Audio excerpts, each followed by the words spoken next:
He admitted that all the money I was sending for him was to go to strip clubs and go and drink, and how stupid I am, and now try to run home to mommy. Just a lot of that, right? And then again, well, I should be happy to be with him because I'm a dirty Indian and nobody's gonna want me.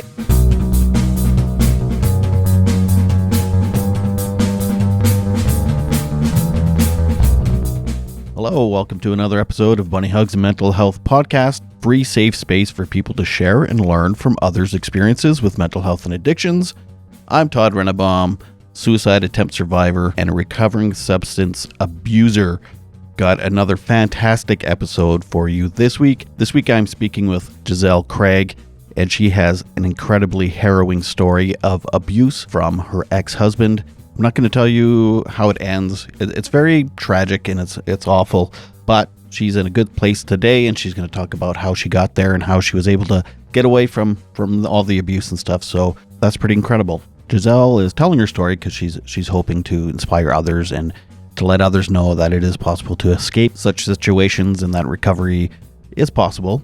Next week, I'm speaking with Nick Thompson. He is a podcaster, but he also was on the reality show on Netflix, Love is Blind. He was on season 2. His podcast is called Eyes Wide Open, and I'll tell you more about all that next week. This episode and next week's episode are sponsored by Co-op. There's going to be some contests coming up on the Instagram account and Facebook accounts. You can follow me at Bunny Hugs Podcast on Instagram, Bunny Hugs and Mental Health on Facebook. There's going to be contests on there to win $25, $50, maybe even $100 gift cards from Co-op. So you don't want to miss that. Anyway, without further ado, I give you Giselle Craig. I grew up in a northern community in small town Saskatchewan, called Green Lake, Saskatchewan. So it was a Métis community. So very small town. Lot of us are spread out. Like I lived on a farm. I lived about 3-4 miles away from town. And then my parents, we were dog mushers and did What? that. Yeah. So we did race dogs. So we sometimes would have up to like 40 dogs at a time. And then I also played in a band. I played in a country band. My dad started us playing music at the age of 5 years old.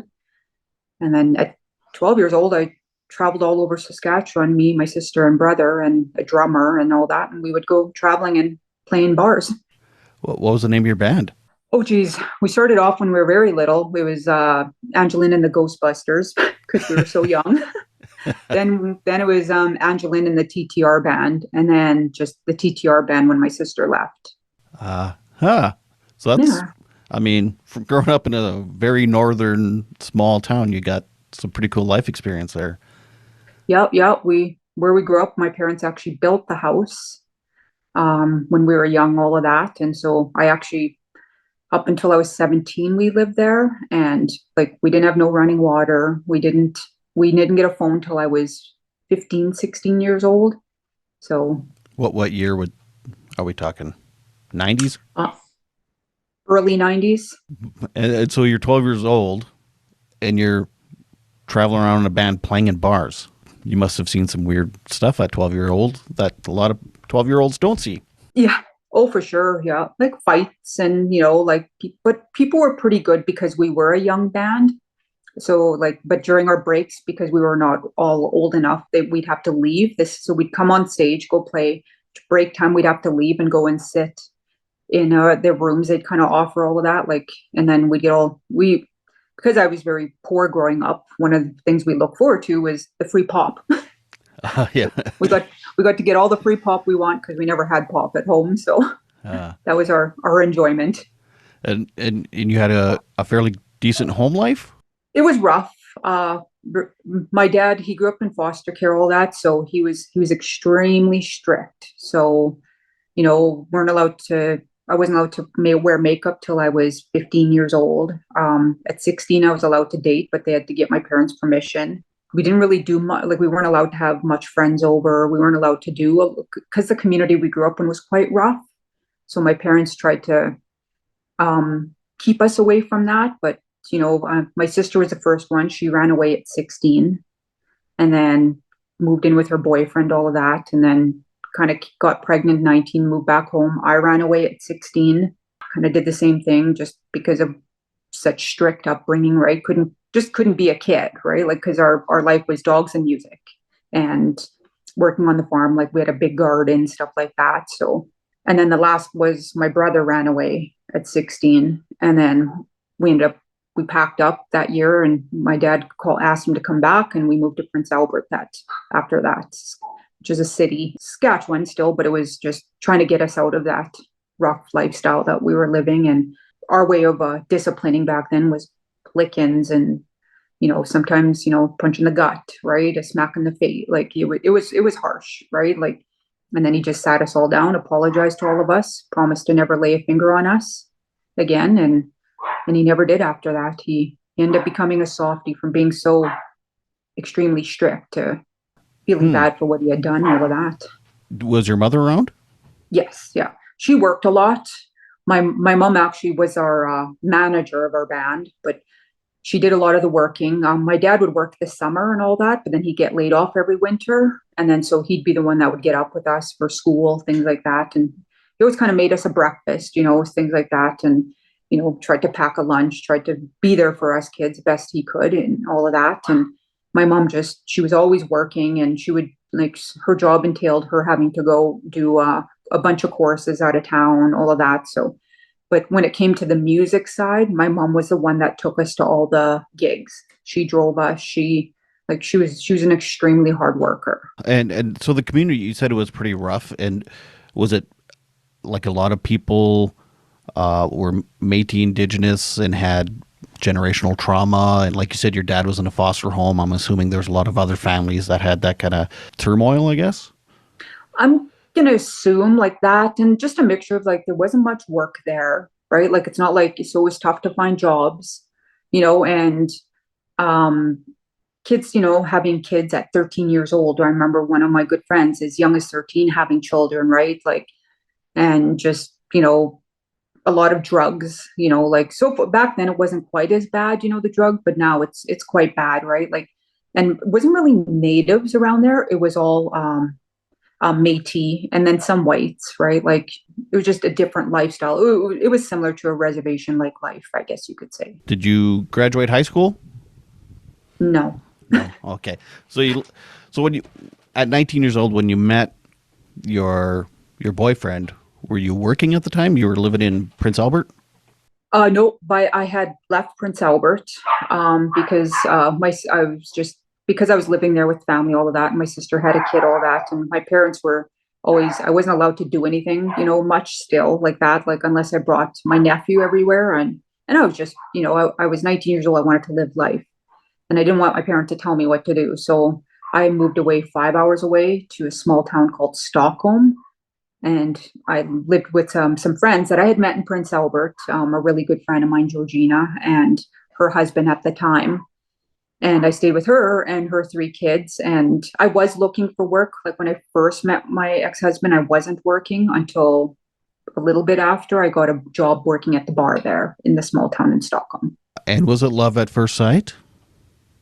Yeah, yeah, it was. It was one of those, like, when I first met him, I thought, oh my God, he's so hot. He's so, like, I was a drinker back then too. So we were drinking, and it was at a bar again. And he kind of drank with us, and then he came back to my friend's house, partied with us all night. And I mean, he put toothpaste on my eyebrows, and when I passed out at one point, and I mean, we all laughed about it after, right? But I'm like, but it was again when I saw him again, like maybe a couple weeks ago. But I liked him. I was like one of those, I thought he was nice and all that. And I met him again, like, I would say 2 weeks, maybe a month after that. And then kind of, then we kind of, I kind of clinged on to him, right? And he kind of liked it, right? And yeah, and we were pretty much serious right from the start. And what was his growing up like? He had a good lifestyle. His parents had money. They had, like, he played hockey, he played in all the sports, hockey, baseball, and I'm not sure what other sports. Those are the two main ones I remember. Just, yeah, he did a lot of traveling. Like, from my understanding, his parents were quite strict. Like, his dad kind of pushed him into the sports, all that, wanted him, because I guess at one point he could have gone quite far with it, but he just never did. And then he had some sisters too, and So he was the only boy. A lot of drinking. The parents were drinkers, but I mean, the whole town kind of was, like a I hear drinking that. town, Yeah. right? Yeah. How long were you together before you started to maybe notice some red flags? Um, Probably the first few months we were together. We were drinking and kind of, I can't really remember the whole story, right? It was just got into a fight, all of that, and then he wanted his promise ring back and kind of just playing mind games a bit there. And I was like, okay, well, went back to my friends, all of that. And I was young and first time I ever fell in love with somebody. And within a few days, me calling him and pretty much begging him to take me back and, and all of that. And then wasn't serious. Like he didn't hit me. He didn't, but it was just drinking and being, young and dumb, right? That at that point. But the first real serious time I remember him ever just first even laying a hand on me was about a year into the relationship. Yeah. Up until then, like when I first met him, he was extremely loving, extremely like, you know, that's how I fell for him, right? Because he was like, "This is my girlfriend. I love my girlfriend. She's the best thing ever happened to me. She's beautiful. She's this," and and I was like, "Oh my god, I met this amazing guy." And but just slowly things would be like, "Oh, you don't need to wear your makeup. You don't need to do this." Like, slowly things would happen, right? Like where I'd be like, "Hey, I stopped taking care of myself because he didn't want." He says, "I don't have to. I don't. Oh, you look good without all that. You don't need to do that." And so then you kind of start slowly, right? And Yeah. So he was love bombing you at first and then slowly starting to control you. So it yeah, was like he sucked you in, made you feel like this guy's like, I don't know. It's almost like a cult leaders do that. Like they love bomb and make you feel so special, but then slowly start to turn the screws and have you dependent on them while they yes, control you. And yeah. but yeah, it's a slow process. What was the incident a year in when he first laid hands on you? Was it? He was drinking again, a whole bunch of his friends. We had a party at our house, and my sister too had been down. They'd all been drinking. I was pregnant, just newly pregnant. And I just know it got like I can't remember the whole everything. I just remember like it got quite everybody was like being loud, being whatever, and I kind of wanted to just be done because I wasn't drinking, right? I'm pregnant. I'm 20 years old, and I'm like, I want everybody out of here. And nobody would listen. And they had started drinking early in the day. Like they were doing, they'd fill up these cooler things and they put like a bunch of berries and different alcohols. So I can't really remember what kind of drink that was, but it was a bunch of mixed drinks. And I was getting tired of all that. And then I was like, okay, everybody, and then I was like, hey, get out. And then, everybody leave. And then he was like telling me to, shut up and blah, blah. And plus I had my nephew there at the time.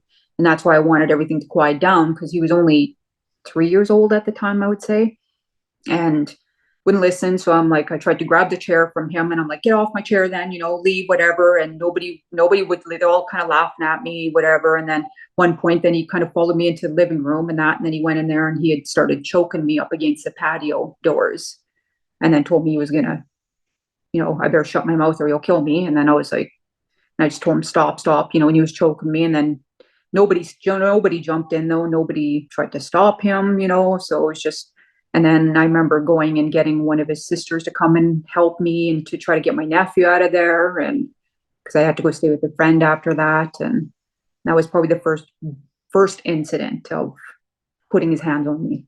Yeah. But so you did leave that night. Yes. Yeah. Did you come back basically the next day, or was it? Yeah. Yeah. I did the next Okay. day. Yeah. Did he love bomb you again after that? Was he Oh like, yeah. I'm so Yeah. sorry. Oh, I love you, and I'm Yeah. such an idiot. And Yeah. Oh yeah, yeah. And that's how it would be, right? And be like, I'll never do it again. I promise, blah, blah, blah. The best thing that ever happened to me. And, and I was just a lot of the, things that make you come back in, right? And make you forgive them. And did you believe him at the time? You thought, yes, he was a good talker. and you mentioned he was also like mentally and emotionally abusive. Yeah, yeah. Like sometimes throughout my pregnancy, sometimes he'd come in hammered through the middle. Cause after that, we kind of I put a stop to the parties in the house and he would bring me home goodies.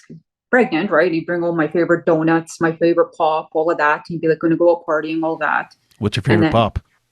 back then, because I was pregnant, the only thing I could drink was Orange Crush. It's a Yeah, good now one. it's Pepsi, but back Oh, then it was because Pepsi would give me acid reflux. But I was like, I liked Orange Crush and powdered donuts, and I always knew when he wanted to go out drinking because he'd come home with these, and God, he'd butter you up with pop and donuts and go yeah, away. yeah, Huh. yeah. Okay. And then what would happen is sometimes he'd come home in the middle of the night, and he would just throw comments in my face. Like I remember him one time waking up, laying on the floor, and he's like, "Get the hell up!" He's like, "Go cook me a meal," because that's what dirty Indians do, and because I'm Métis, right? And then I'd be like, "Oh, shut up," whatever. And I'm like, "You're talking about dirty Indians." I'm like, "You're acting like a white Indian. Look at you on the floor, right?" And he's like, "Get up and make me a meal." And he's like, "You should be proud to be with me." And a lot of that would get thrown in my face over the years, right? Like that I should be happy to be with a white guy because nobody's ever going to want me. I'm ugly. I'm fat. I'm, this and that. And I'm a loser. And Basically, attack your character and your physical parts, whether it was a true observation or not, but he would attack them to make you feel like he's the only one that would ever love you and no one else could ever love you. And yeah, did he ever say that? No one will ever love you. yo, Uh, yeah, loads of times. And he's like, no one's ever going to want you. No one's ever going to love you. And I did. And I believed it. Right. For years, I truly believed no one's ever going to want me. Right. Because I'm like, I'm ugly. I'm fat. And I mean, back then I was even smaller than what I am now. And I would sit there and be like, well, I'd look in the mirror and be like, oh my God, I'm gross. Like, I'm so lucky to have somebody that actually does love me, right? 'Cause, what did your family think of him? Was he always like best behaviors when your family was around? oh yeah, yeah. Like Uh, I remember like my family would always be, he's such a nice guy. He's this, he's that. Like, and my dad, because at the time my dad was alive. When I only had my first child, I'd come back. My dad's like, all he cared about was me being happy. And he was like, this is what makes you happy. And I mean, I never told my parents the extent of how bad things were because there was many, many times I picked up and took off and went back home, and tried to leave him and tried to, whatever. But then he'd come find me and then he'd convince me to come back. But he could have anybody convincing he was the nicest guy in the world because he was good. He was good, a good talker and, good at like, I mean, I remember even when my dad passed away, he had my mom and all that because I had left him because he moved for cheating and I moved and left and all that and went he was stayed with cheating, did you yeah, say? yeah. Hmm. One of the many times he cheated on me. And the first time I was out, first time he had was after I had our daughter and that our oldest at the time. And yeah, a young girl he didn't sleep with her, but young girl admitted they were making out at a party and all of that. So, and I mean she was really honest with me and all that. And then I was like, tried to leave then, but then he was like, people are just stirring up problems. He would kind of make it like the town was out to get him, right? Like, and that's how we kind of ended up in back to Prince Albert, because I left him, went back there, and I can't really remember another incident, but then I'd heard, we were working on things, and I was whatever, but then I was told another girl admitted that they had hooked up, all of that, and because then I heard she was driving his truck, all of this, and so then I was like, hey, I'm done, because he denied it all, right? But I mean, it's a small town, people talk, right? Everybody's business in these small towns. And so then I was like, hey, I'm done. I'm like, and then I had planned to leave and move to Regina with a friend, all that. He kind of didn't know my whole thing, what was going on. But then I lost my dad. This was the same year as the Twin Towers went down. So it's 20 some years ago. And when I lost my dad, he convinced my mom and them to come and show up to be there for me. And so I was like, and at the time, I mean, I was only 22 at the time. So, you're going grieving, you just lost your dad, you're young, you're whatever, and here's this guy, whatever, that, was so nice, whatever. But then he would get drunk with my family because my mom too liked to drink, all of that. She was and at the time my sister was young, so she was drinking too. I was the only one that wasn't drinking. And then they'd all get drunk and he'd come up in the room and talk smack to me and do like what he normally did, right? And just, you're a loser, you're this, blah blah blah. But then he would have my family believing he had my found for a little bit there that I was mean to him, that I was, this and that. And like, and my sister, like, I know at one time he was like, I'm going to marry your sister. My sister, like, don't buy him a ring. Don't buy her a ring. She don't deserve it. So because of how good he was talking. Right. And then one night he had come up again and started on me again. And my sister he didn't know, sitting outside the door listening and heard everything. And yeah, and she came barging in, all of that. And she was like, you shut up. You played us. You had us believing, and so he was caught. Right. Did he try gaslighting her too, or? Oh, he tried. Yeah. Yeah. He was like, yeah, he tried to deny everything and tried to play the victim role. Right. And all that. But she heard everything. Right. You can't take back, calling me the names because I would tell her right prior to this. And she's like, no, he's not. He's a good man. And I was like, he's a good liar. I'm like, he can play anybody. I'm like, that's what's happening. And after that, though, my family opened up their eyes and realized that everything I was saying was true and kind of on my side over things. And was he still physically abusive at this time Not, too? Or? not really at that point. He was just more mentally, like it was just, kind of again, the whatever. And then we had taken on going into some apartment buildings. So I found him a job that working there as a kind of like a caretaker, and in exchange we got free rent, all of that. So we moved in there with our oldest at the time, and then it started off okay the first bit, and I had been working up north and then so I was 2 weeks in, 2 weeks off, but and then at one point he had taken our oldest and went drinking, and then they had my oldest fallen off the couch. They're only 3 years old, put their arm out of their socket. He drove drunk to the hospital with them.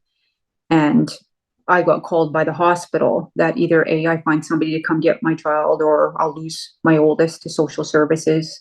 So I had to call an auntie that lived in North Battleford because he was about 45 minutes from there where my uncle was living in Hafford. And then I had to go get her to go get my oldest at the time, or I would have lost my child because I'm in the middle of nowhere working up in the bush, right? Like, and that's at the time that was the only job I could find. And So when your daughter was in the hospital, he just left her and went drinking again? yeah, he got Oh, I kicked out. see. Yeah, he got kicked out because, and the cops were threatening to charge him, all of that. So he took off and got out of there. And that was kind of like one point there where I was like, after that, so when I did go out of town, I never left my kid with him. I was like, I had to switch. I switched out with my sister then. We would switch out kids because I didn't trust him. And then I ended up finding a job in Prince Albert at the time at some group homes there, and was able to start working in town and make sure I could not have my child taken away from me over this. Ultimately, how many kids did you end up having with him? 3. And over that period of time, did it begin to escalate more, or was it just kind of this base level of just chaos, I guess? Uh, it escalated more because Hmm. then our next ones we had boys, and he became jealous. And my middle boy was a real mama's boy. Became So, jealous of your own children? mhm. Yeah. And I mean, all through our whole marriage too, he'd be like, I'm not the dad, like it, he would always say there was this Aubrey guy. He's like, Aubrey's my oldest, the dad to that. And he'd be like, that's not my kid. These are your kids. And I'd have a lot of that thrown in my face, and I'm a hoe and I'm a this and that. And I mean, he would, when I was pregnant with finally our third one, because he had cheated with our second son, and I forgave him again. I would leave, then go back, leave, go back, and a lot of us breaking up lots, like, and a lot of our family was brought into a lot of it too, right? Because I'd call the family, he'd call, like, they'd hear his side, not, but just a lot of that, right? And then again, well, I should be happy to be with him because I'm a dirty Indian and nobody's gonna want me, and our last one, I had left him. And because again, I found out from the caretakers in the building next door, they came to me and said, he spent the night with a woman in a hotel and blah, blah, blah. And I was like, okay, I'm done. And I was just newly pregnant with our third kid. And I moved in with my mom, and we got a different place and all that. And I stayed with her till I was close to 8 months pregnant. And he had moved, then he told me he got a job. He was going to get out of PA. he quit his drinking. He's changed his life. Let's move to Medicine Hat. He got a job in the oil patch. And I didn't know much about the oil industry back then, right? And then I was sending him money to pay for different courses he was telling me. And I'm like, so I just assumed, right, that this, I'm helping him out. We're going to better our lives. And, I was working, raising the two kids I had, being pregnant and sending him money to get these courses, all that. He had found an apartment here for us, all of that. And I moved here, and which was now about 6 hours, it's close to 6 hours from Prince Albert to Medicine Hat, and to start our life all over, right? And got here and all that. And then literally within a month, he admitted that all the money I was sending for him was to go to strip clubs and go and drink, and how stupid I am. And, now try run home to mommy because I couldn't just up and pack and leave. I was in a city I didn't know, right? Like, So couldn't just he up. purposely isolated you from your family. Yeah, yeah. Jesus.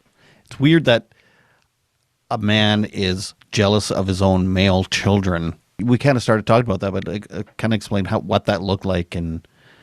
Well, because my boy was such a mama's boy. He always sat on my lap and he always held my hair, and he'd be like, "Mommy, I want to hold your hair," and he was attached to me, right? Like, and he'd be like, "Oh, he's a faggot. Oh, he's just a queer. You're raising him into be a little princess," and I'd be like, shut up, right?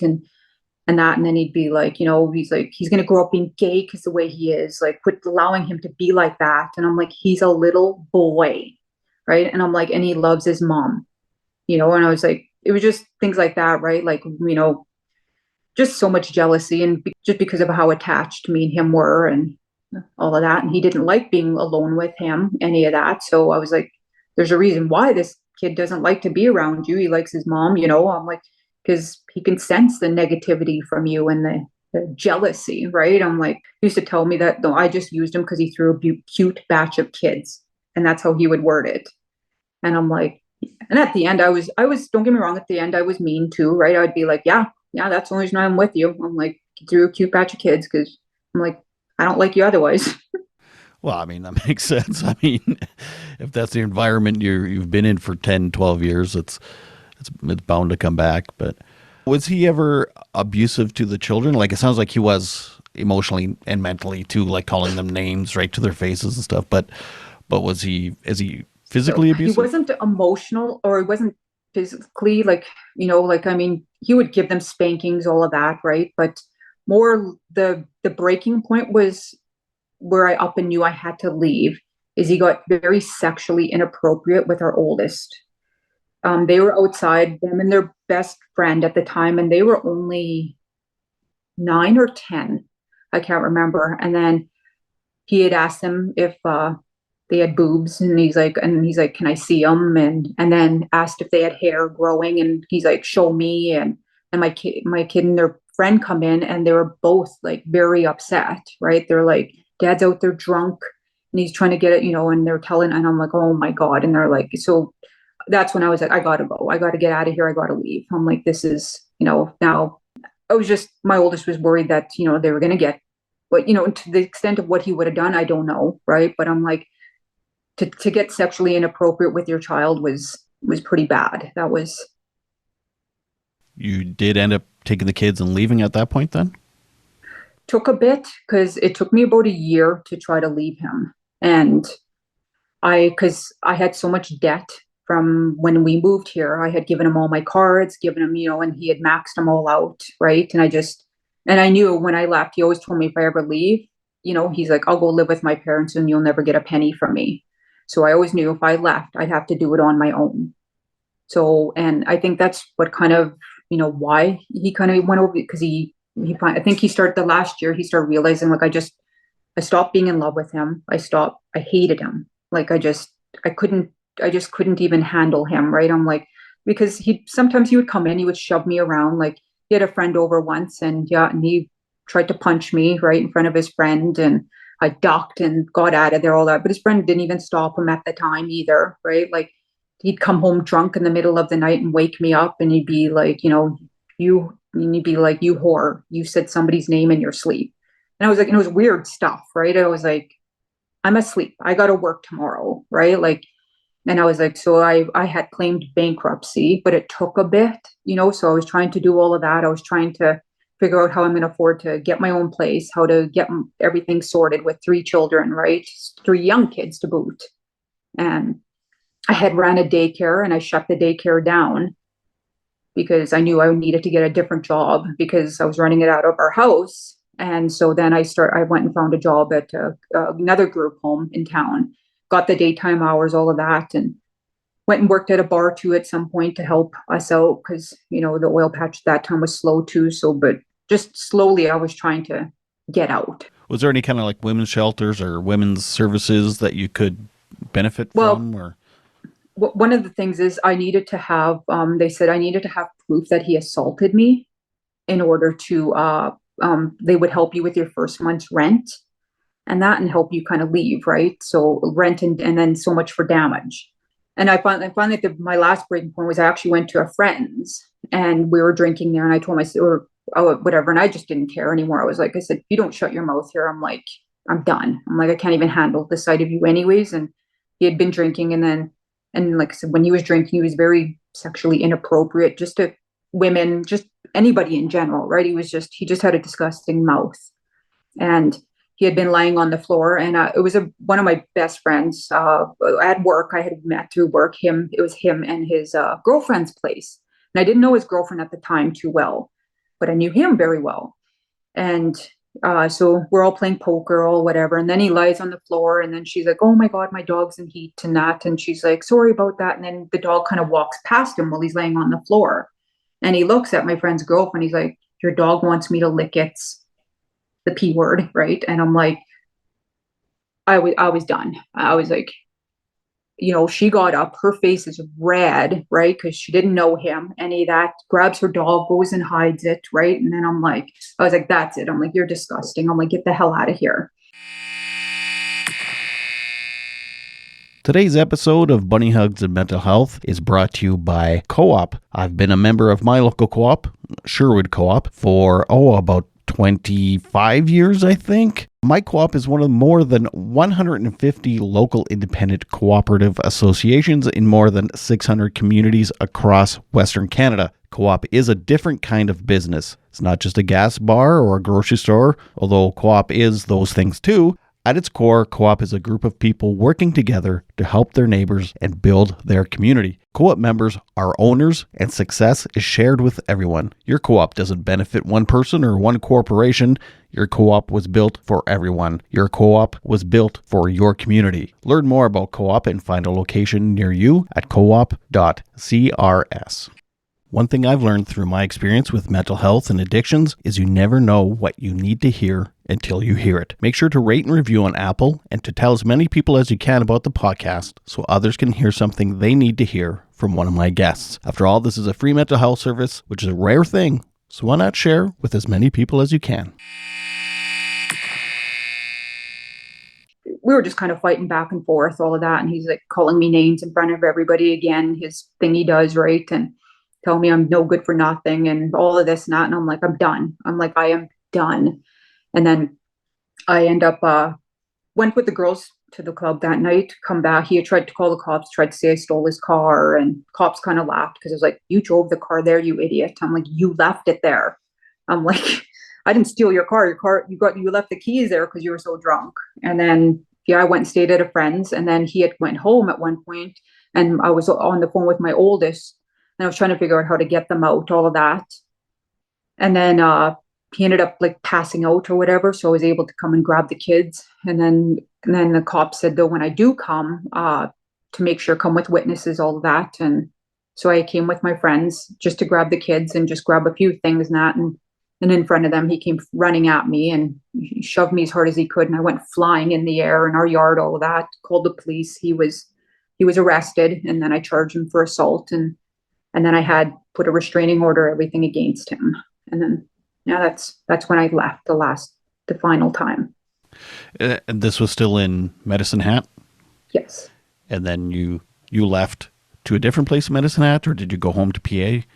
No, I stayed in Medicine Hat. I stayed with a friend for a little bit till I found a duplex, and then I had found a duplex, and I had moved in there November 1st, and I was all excited to start my life all over. Right, I had found out from somebody he was at work. All of this, I can't really remember whatever, and we had come during that time. There was me and I don't know how many friends. We packed up like I've never been moved so fast in my life. Like we knew he wasn't around, right? So we came in, grabbed everything because the house he was in, we both owned, right? So I still had legal rights to the house and, all of that. And I took whatever I had bought in the relationship and anything he bought, I left. And then I just packed up whatever. And yeah, when we moved into that duplex and I was about to start my life over. How were the kids at this point? How did they feel? Were they excited too, or were they like, "What?" Oh, they were yeah, the kids were Yeah. very, like, the boys didn't really know him a whole lot because he worked in the oil industry. He'd be gone for 2 weeks, home for only a week. And when he was home, he was always out drinking. So it's not like he was very involved with them per se, like the boys. And when he was around, right, we would get into our fights and and just the way he was, like, they just didn't have that closeness with him because of, What a dick he was. yeah. um, and so I'm assuming because it sounds like most people that are like him, they don't take someone leaving them very easily. No, no. Like he had, so when I had left him, he had gone to his friend's house and he called Shaw Cable and he had found my address out from Shaw Cable because we were still legally married. Shaw Cable was like, because I don't know what he did. His friend's the one that told me after that he had went there and that he's like, he's like, I know where he found the address from, and he's like, so he had wrote it down, whatever, and he had a guy that moved in with him who just got out of jail for assaulting his child. This is kind of, so he had this guy who was staying with him, and I knew he was heavy into drugs, alcohol, all of that. And so I was like, I am not letting my kids. I knew there was no court anything in place yet. No, I didn't have full custody, none of that, right? And I knew legally he had rights, but I was like, I was not allowing my kids near any of that, right? I was like, I mean, I would have up and ran away to protect him from that, because I was like, nope, that guy just got it. I know what happened. I know the whole story, like what happened with his friend that was with him drinking. And so they had followed me outside of my workplace, and I had a restraining order against him. And the night before, he had called me 8 times, back to back to back to back, kept calling, calling, calling. And I didn't answer the phone because I would have breached the restraining order. Right. And I was like, and because I was done, I didn't want anything to go against me, right, in the courts, any of that. So I wanted to protect myself and make sure I was doing everything legal so I could try to win custody of the kids. So, anyways, him and this guy were sitting outside my workplace. And well, first, me and my buddy Richard were leaving work because we were done at the same time. And this is where the house that we had the party at, him and his girlfriends. So we're leaving and all that. And then he was like, he kind of hit me on the side. He's like, oh my God, he's like, he's right over there. And so him and this other guy, this Todd guy, were sitting out my workplace watching us. We weren't 100% sure, but I told my buddy, I'm like, drive past and see if it's him. So he was like, okay, because we knew how his car looked. So he drove past. And then back then he didn't have a cell phone. So he ran to the nearest payphone and he was like, yeah, he's like, him and Todd ducked real quick, trying to hide, right? And I said, yeah. And I was like, I had a cell phone. And I was like, yeah. So I went to the daycare to pick up our youngest or boys. Went to the daycare, grabbed the kids, and he followed me right all the way from there. And I knew he was tailgated. He was following me. So I went straight to the police station and I asked the police for help. And I showed up there, all that. And they took my statements, all that. I showed them how he had called me the night before, which was in breach of his, like that. Then they went and that day went whatever. They found him and this Todd guy at a bar because after he saw me pull into the police station, he took off, right? They found him at the bar, whatever, and all that. And the cops end up calling me and they're like, all he wants to do is see his children and you have no legal right to withhold his children from him. And, giving me heck on the phone, the cops were. And I was like, I understand the rights, all of that, but I was like, he's under the influence. I'm like, he's just got a convicted guy who just got out of jail for assaulting his child. I'm like, I'm not leaving my kids with anybody like that. I'm like, say whatever you want. I'm like, I know the laws, all of that, but I'm like, no way in hell am I doing that to my kids.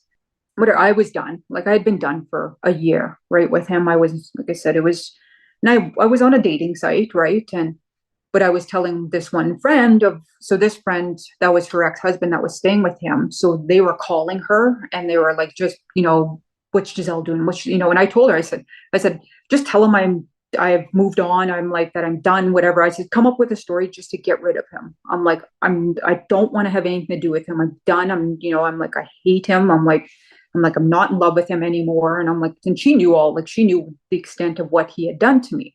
So she was like, whatever. And then she told him how I was going on a date that night. And I did, right? I was like, yeah, I was moving on, trying to get on with my life, right? This was November 3rd. She had told him all of this, right? Told him everything. Yeah, Giselle's dating. She's whatever. She's trying to move on, like you need to move on too, kind of, and blah, blah, blah. And he took it well and said, okay. No, no, because she said, yeah, I don't really know the whole story. Like he started calling my family and telling them I had been cheating on him for years. And, like he called my mom and my brother, all of them saying, like he loves them and I broke his heart and I've been messing around on him. And my mom's like, you've been messing around on my daughter for years. Like, this is why you guys are even in medicine hat to begin with, right? But he was playing the victim role, right? So he was going around calling everybody, she had been cheating on me with this one guy for, and whatever. I didn't really care what he said about me because I'm like, I was done, right? I was like, say whatever. I know what happened in our marriage. I put up with your garbage for 12 and a half years. And because I'm done, he knew I was done. And he then, because he already had my address and all that, he was drinking with this Todd guy and that. And then he told this Todd guy he's going to go and F his wife. And then the Todd guy punched him out at the bar. Wait. And then, So the buddy he had living with him, he turned to him and said, I'm going to fuck your wife. yes. Yeah. And then, and I only know all this from the police reports and then what the police had come to me and told me kind of after the investigation. So then he had went to the girl's house, all of that. And I don't really know what happened, any of that. And then he had come to my place, and this is because they were following, like the cops had followed his phone, and this is what happened. They came, then so I had my girlfriend staying with me. So my oldest was in bed with me. My oldest daughter was at the time was 10. She was in bed with me. My boys were in the room next door, and then my girlfriend had two boys too. So they were twin boys. They were sleeping in the room right next door to us. My friend's girls were, so she had three girls too. They were sleeping in the family room downstairs, and she was sleeping in my oldest bedroom downstairs. Just because I was scared, I wasn't feeling safe, any of that, right? Because I knew he was stalking me. The middle of the night, that night, November 3rd, so would have been November 4th. So I think it was approximately 2 a.m. in the morning. He had broke in through the basement window. He walked right into the basement window, walked past her three kids, came upstairs, went into my kitchen, grabbed one of the knives from my kitchen. And then I woke up to him standing at the end of the door and he with a big knife. And he looked at me and he's like, I'm going to kill you. And then I'm going to kill myself. And then he flicked the light on and came flying in there. And then he jumped on me and just started, like he was beating and stabbing me, right? But I was strong enough I held him back with my arms with the knife. And I just kept, because he got me a few times, right? But I was good enough or strong enough to fight that. But he just kept punching me with the other side and that. And then because he was kind of losing his balance. And then my oldest daughter had jumped on him, trying to get him off of me. And she's like, get off, Dad, get off, Mom, get off. And he wouldn't listen. My girlfriend, she's like, she was downstairs. She could hear everybody hollering, all that. She's trying to get out of bed and trying to find out what's going on, right? And thank God the boys never came out of the room. So he was beating on me and stabbing me. And then he, at some point, because I don't really remember like the whole how it happened, but at some point he got off the bed and he grabbed my legs and he threw me to the floor, and then it knocked me out. And then he jumped on me, but then he flipped the knife around and then he used that for his fist. And then he started beating me with just punch, punch, punch, punch, and calling me a whore, calling me this. And I've been screwing around on him for years and, you stupid slut and blah, blah, blah. And just going to town on me. Right. And your daughter's in the room. In the room with me. And she had went running to go call 911 at one point. And my girlfriend said she had come upstairs. I wasn't moving at one point, so she thought I was gone already. So she was going to grab the kids and run because she wasn't sure if he was out, if he was going to kill the kids next, any of that, right? And then she says, all of a sudden, she's like, she heard me say, please don't kill me. I still love you. And I remember, like, I kind of remember kind of coming to, I don't, like I said, to this day, I said, I cannot explain what happened to me, any of that, right? I said, I just remember this really overwhelming feeling of, because I wanted to give up, right? And that I can't. It's not my time, right? I got to keep fighting. I'm like, I've got kids to fight for here. And then I remember all of a sudden begging him, whatever. And then my girlfriend had come behind because he was wearing a hoodie, come behind, grabbed him by the hood and yanked him off of me. And I mean, and she was just a 4 foot something girl, right? Like he was about 5'10", 5'11". And she got him off of me. I ended up standing up at one point, then he stood up at one point, and then he was holding the knife still, and I went and hugged him, and I was begging him, to not kill me, that we can work through this, we can get back together. I mean, I was trying to tell him what he wanted to hear, right? Because I didn't want to die, right? And he's like, oh my God, what did I just do? Because I mean, I was bleeding everywhere. My face was, you can't even explain how I looked. It looked like, something from the movies, right? Unrealistic. And he went to the kitchen, realized he had cut himself. He's like, oh, I cut myself. And then whatever. And then my girlfriend hollered at me, run. So I ran down the stairs, ran in, kind of went in through the window that he had broke in through. And I stood between there and the basement window, stood between there, just not sure if he's going to come back, try to get me again, or if he's going to take off. And then she was like, get the hell out of here. My friend's hollering at him, just go, blah, blah. And he's like, I'm going to go kill myself. And she's like, do what you got to do. Get the hell out of here. We don't want you here. Go, and she was just hollering at him and that. And then he left. And my girlfriend's like, Giselle, and I kind of came out and all that. And then I got to the middle of the hallway. And then once I realized, so he had left, she slammed the door, locked it. And that, look, there was my daughter was still on the phone with 911. And then all of a sudden I could feel the pain, right? I went from like feeling almost nothing to, and then I looked at, like I said, I think my arm's broken. And then she was like, and I'm like, I can't look. And then she had a look, and then she's like, don't look. And then she's like, well, I'm going to get a towel. And then, I mean, this is kind of our entertainment of, we're both single moms, right? So she goes, grabs one of my new towels, comes back. She's like, oh my God, it's a brand new towel. She's like, I got to get the old one. She's like, well, wreck it. And so she runs back, grabs it. Single parents were more worried about wrecking a new towel than, than bandaging me up. And and no, I was just, because I was stabbed to the bone. So that's why I thought it was broken, right? But it was just, it was just cut so bad and hit the bone with the knife. And so did he eventually, was he charged with attempted murder or anything? So he had come back to our house that we had owned at the time and went to the garage, and he hung himself. But the cops had come in with a warrant, all of that, to arrest him for attempted murder. And they found him in the garage hanging, and they resuscitated him.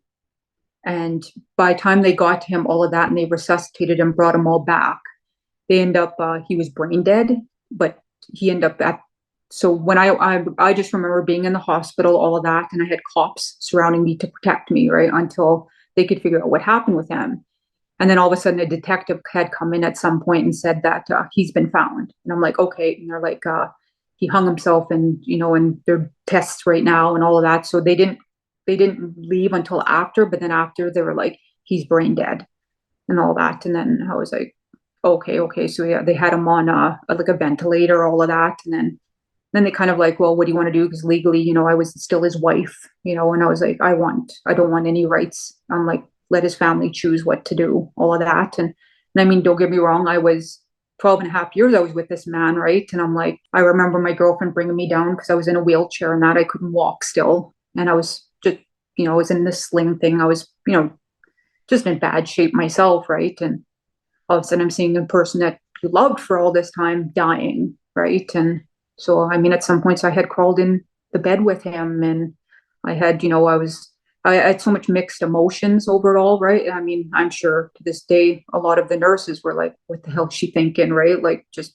this man does this to you and you're crying because he's dying, right? And, at the time I was like, oh my God, now I got to say goodbye. I got to, this is the father to my children. And, this, a Yeah, yeah. lot of mixed things going through me, right? Sure, yeah. I mean, you had a huge history together, not just there was good as well. I mean, Yes. Oh, not for sure. that, you know, not saying that you, yeah. Oh God, yeah. I can only imagine how confusing and mixed feelings it would be. Yeah. Yeah, November 3rd, and I believe he passed away November 7th. I believe that's the day he, like, because the parents had pulled the plug and all that, right? And just let him go naturally. And then, yeah, and then his body had shut down all that. But then I'm pretty sure that was the day he passed away. And then after that, I went from to hate for a long time. I hated him, right? I'm like, grief to hate. Like, how could you do this? I'm like, I almost couldn't raise my children. But I was like, I had a lot of people were like, well, why did you, do so well? And I'm like, honestly, I'm like, it's when you're that close to death and you're alive and you get to, and I says, and my love for my children was everything to me. My kids have always been my number one. The fact that I get to raise them and I get to be there for them is what kept me going. How long ago was that incident? They're going to be 14 years. Okay. Yeah, Okay. 14 years ago this year.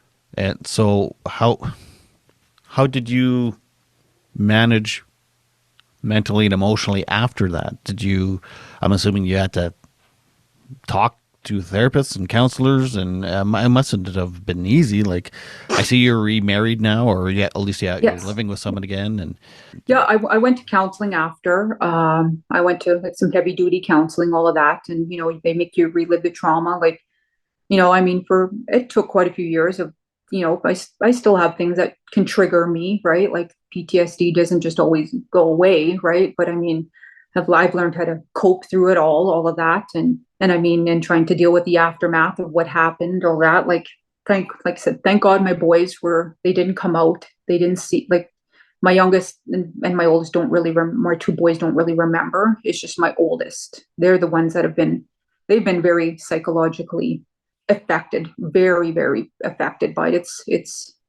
Yeah, it's an ongoing, like, continuous, trying to help them. And I mean, them even trying to find themselves and, just trying to find things to help them because I'm not sure, if I mean, he obviously was unwell himself, right? Like, yes, he was an alcoholic, all of that. He was mentally unstable himself to be like that, and I'm like, if there was anything carried on to, you know, our oldest, because our oldest will be 25 this year, so I'm like, so that's an ongoing thing of just trying to help them out. Like I said, with the boys, they were only 3 and 4, so they don't remember a lot. so how is your oldest daughter now? Like, I'm assuming she had to do some counseling and stuff too. So at the time they did quite well. We did some counseling, some heavy duty counseling. I put them through everything that, that I could put them through to try to help them up until they were 18. I put them through a lot of counseling. I mean, there's been some,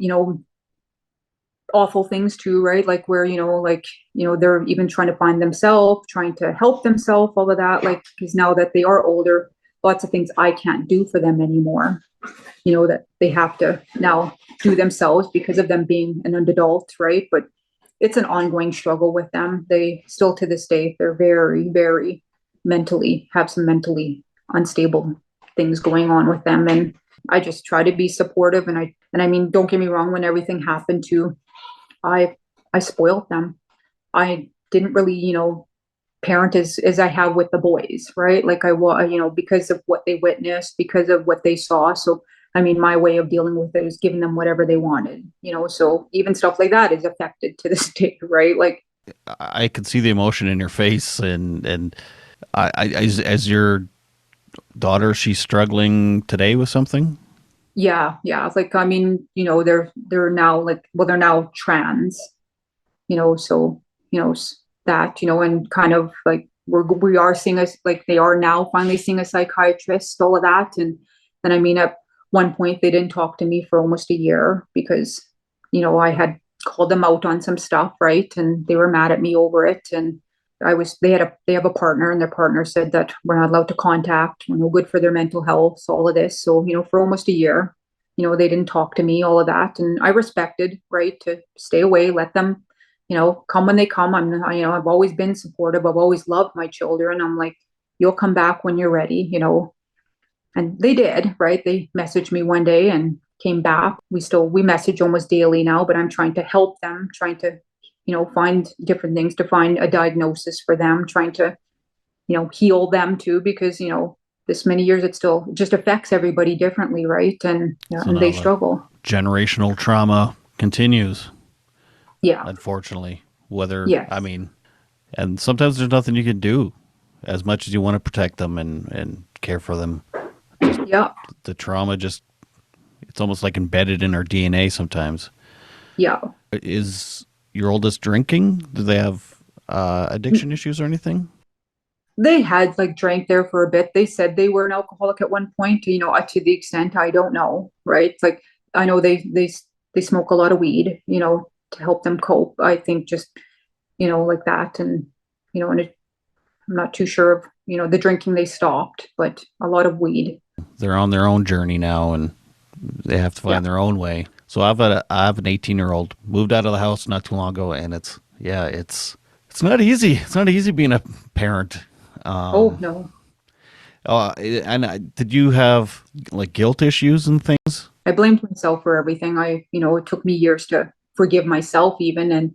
And I still, like, and that's why, like, when my oldest, when they were young, right, and everything happened, if they wanted something, they got it. They want, like, and I never really disciplined them, right? Like, nothing to the extent with our boys. Our boys, right from get go, I'm like, you guys are doing chores. You're doing that, you're going to learn to everything you got to work for, and my oldest, I just gave, because there was so much guilt there for myself to, what I put that child through, right? Because they experienced way more than the boys did. And I just felt bad for not being strong enough to leave. Have you ever gone to counseling together, you and your oldest? No, we haven't. Like, now it's kind of like, because they're with a psychiatrist, and psychiatrist wants to speak with me too. So I'm kind of like, see what they're going to ask, anything like that. Because, I think it would be beneficial, right, to discuss things together and maybe kind of see my point of why I've done what I've done.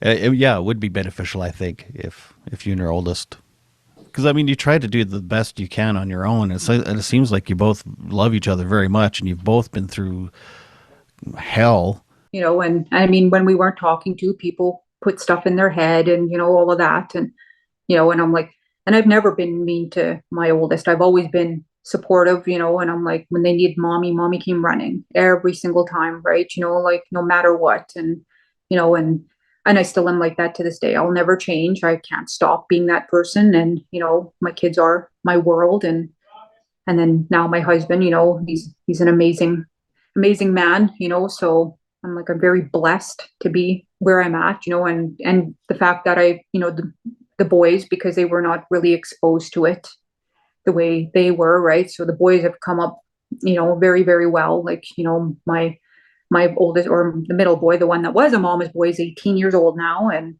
he's um he's in school right now taking criminal justice in college. So he actually wants to be a cop because he wants to help people, and he kind of knows my story, and he knows some of the stuff I've gone through, and the racism I've put up with too, because I have had cops mistreat me because I'm not white, right? And so when he knows, they all know what happened. Our youngest, 16, he'll be 17 in October, and he's in grade 12 now, and he's on his career path is mechanics, and so he's hoping to be a heavy duty mechanic, and that's kind of his goals. And I'm very, very lucky with how respectful they are of me. Like, they just, and I think that, they're like, they can't imagine a life without their mom, right? I'm like, because I'm very, very close with them too. And, but I have different bonds with all three kids. And Do you have stepchildren now with your new husband, I do, or yeah. Yeah. I got a yeah? stepdaughter. She's 19. She was just down this summer. She actually lives in Germany with her mom. And she came down this summer for a few weeks. So she's a sweetheart. I sure enjoy having her around. I just adore her too. And we still talk all the time. And yeah, she's been a blessing. I'm like, it's been nice, because when I first met my husband, she was young, and all of a sudden had this little girl. I got to do her hair and do all the girly stuff, right? It's that time for That Somebody Special, a segment where we chat about who cooperated in your mental health journey and helped fill your emotional tank, brought to you by Co-op. My best friend, Crystal Johnson. Yeah, because yes, my husband now, but back then I didn't know him, right? But she's helped me through so much. Like, when I would fight with him, when I would ever, and then up until now, right? Like she's been my rock. She's been my rock, and she still lives back where I met my ex-husband, that area, Atwater area, and to this day, because we had our oldest together, 20, maybe 25 years later, we still talk weekly. We still, she's been amazing for me, and supportive because of what I've been through, right? And then some of the stuff that has happened even after with the family, his family side, right? Of stuff I've gone through with what they've done to me too. No. So there's more. So after Mm-hmm. he was gone, it wasn't over. They were. No, not all, right? I can't say all because, just speaking, but a family member had wrote on social media right at one point that he died trying to protect his children from me just because I pushed out a kid, and I mean, I still have the screenshot of what was said, because another man was talking about suicide and, not living. And she was like, don't do it. Yeah, he had died trying to protect his children from me just because I pushed out the kids. I used my kids as leverage. Another comment was, a dirty Indian killed him. I didn't kill him. I'm like, he did it himself and he made those choices himself, right? And they do a mental health walk for him, all of that. So I mean, the town he grew up in, that part really can be upsetting. I understand the whole mental health walk for him, all of that I do, but Mhm. they make it out like as if he's a hero, right? Right. And I've heard, this is whatever I've heard, that his pictures on the fire truck of the small town he had grown up in, and I'm like, it's sad because, I'm like, yes, was he mentally unstable? Yes, I can agree with all of that. But I'm like, but he was no hero. You can't sit there and say, when somebody, even a mother, myself being a mother, if my son did that, or my brother, I could, I could never try to make it out to be what I feel they have done, right? Like what has Yeah. happened. It's sad. It's complex, isn't it? It's like from the outside looking in, yeah, he was a mentally ill person who took their life. All the horrible things he did, you could blame on addiction or mental illness because maybe he was undiagnosed with something.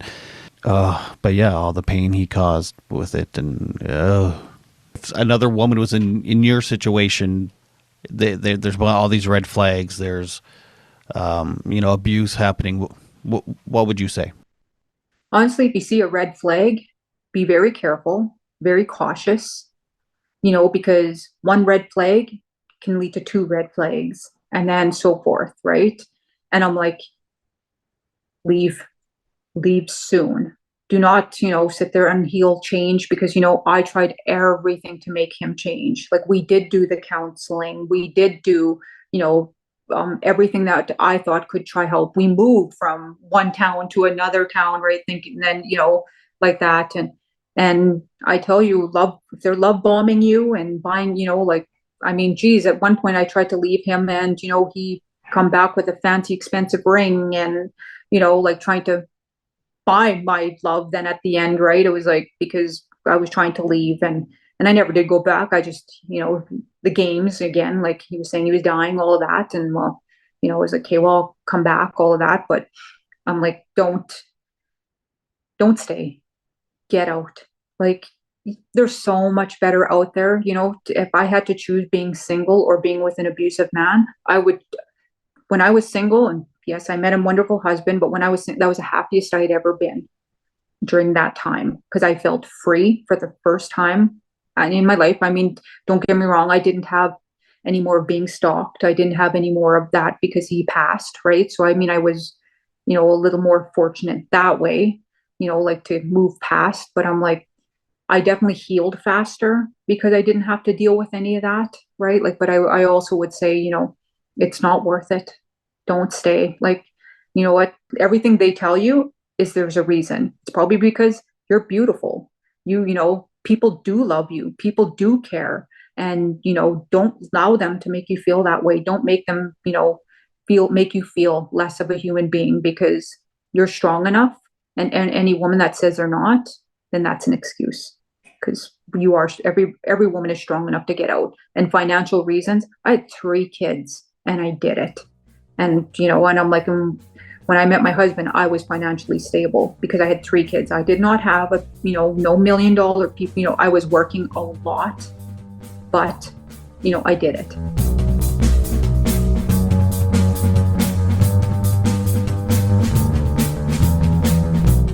Thank you so much, Giselle. I can only imagine that story is very difficult to tell, and I appreciate that you're telling it so that others can learn from it, be inspired from it. So thank you again so much. Before we go, I just want to say thank you to Alana Boyle for hosting and creating the event Let's Get Loud. That was in Regina, Saskatchewan last night, and I got to network and hug so many people that I have either interviewed and not met face to face, or just people in your little Instagram bubble that you've never actually got to meet before. So that was amazing. And there were some really fantastic speakers, one of which was Dr. Jody Carrington. She was on an episode a little while back. So yes, thanks again, Alana. I appreciate all the work you put into that. Keep listening, keep coming back. I have more and more amazing guests lined up, some already recorded. I'm hoping to have a second episode per week soon with a special co-host. And these episodes are going to be coming up on YouTube real soon. I'm still learning how to use the video and stuff like that properly, or better anyway. So a little patience. Some of the episodes aren't 100% great production looking style. Well, a lot of them are old. And I never had any intentions actually of ever putting them up on YouTube, but I have the video, so why not? But anyway, I'm excited that there's some cool stuff on the horizon for the podcast. So tell people about it. And please remember to make your beds and take your meds. Bye.